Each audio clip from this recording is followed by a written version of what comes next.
কিছু মানুষ থাকে না, সারাদিন ধূপ ধুনো দিয়ে পুজো করছে, এই ফুল আনছে, ফল আনছে, এই এই করছে, দুবেলা পুজো করছে। আবার মানে পুজো করার তোমার কোনো নেই, 2 ঘন্টা 3 ঘন্টা 4 ঘন্টা, মানে সারাদিন পুজো করছে। কিন্তু সেই ব্যক্তিটার মনে যে পাপ থাকে না, তুমি জানো না। মানুষ মানুষের পাশ দিয়ে গেলেও যদি ছুঁয়ে যায় না, ইস তুই আমাকে ছুঁয়ে দিলি।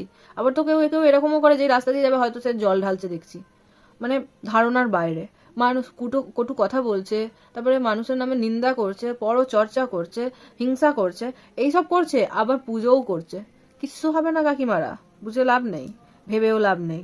পাপ কখনো বাপকেও ছাড়ে না, বুঝতে পেরেছো?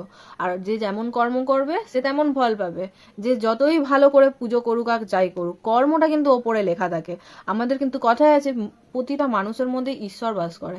তুমি মানুষকে ভালোবাসো না, কিন্তু এই পুজো করে যাচ্ছ, এই করে যাচ্ছ, কিচ্ছু হইবে না। পাপ কখনো গঙ্গা জলে চান করে এলেও ধোয়া যায় না, জানবে, ঠিক আছে?